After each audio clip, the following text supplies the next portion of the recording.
Welcome to World Ocean Radio. I'm Peter Neill, Director of the World Ocean Observatory.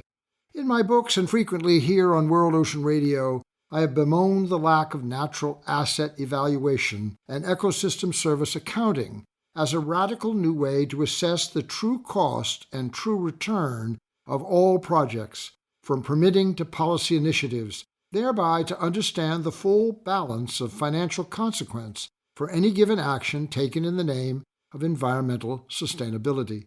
To date, all such measurements have been made in the context of gross domestic product, GDP, and profitability, viability independent of environmental externalities, impacts, and incomes, a false or inadequate system by which almost all decisions are made and implemented. That I've harped on this for so long is one measure of the indifference perceived and the lack of response provided. Until now, to my astonishment, on Earth Day this year, April 22, 2022, U.S. President Joe Biden signed an executive order entitled Change in Natural Asset Wealth, quote, to better account for nature and its benefits in federal decision-making, leading to the first natural capital accounts that will measure the economic value that natural resources provide to society and illustrate how a robust economy depends on a healthy natural environment, unquote. The executive summary is astonishing. It continues, despite how the health of nature drives the health of the economy, implementation of the national economic accounts guides how people see the economy, how governments discuss policy, and how statisticians measure economic growth.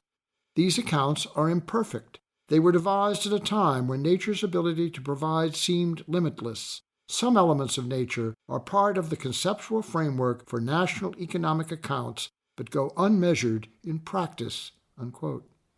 There's a 15-year plan with proposed recommendations. Quote, these natural capital accounts should be pragmatic and support 1. Macroeconomic stability and sustainable development. 2.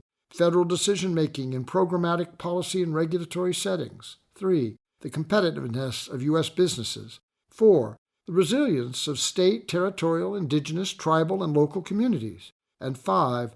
Conservation and environmental policy, unquote.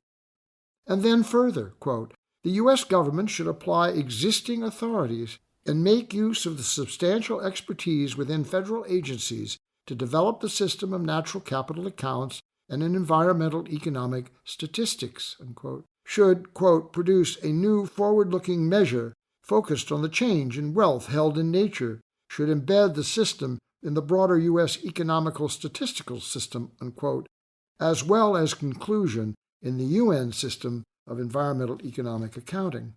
What does all this mean? It would seem that we now have a presidential order to create and apply new statistical means of economic evaluation and analysis alternative to the accepted measurement of GDP. A radical change in how economists, policymakers, investors, and markets see the world, a new application of value, a new structure for assessment, and a new code for progressive behavior. The executive summary concludes, quote, if statistics for environmental economic decisions is implemented, what would the outcome be? American income and the American economy depend on nature.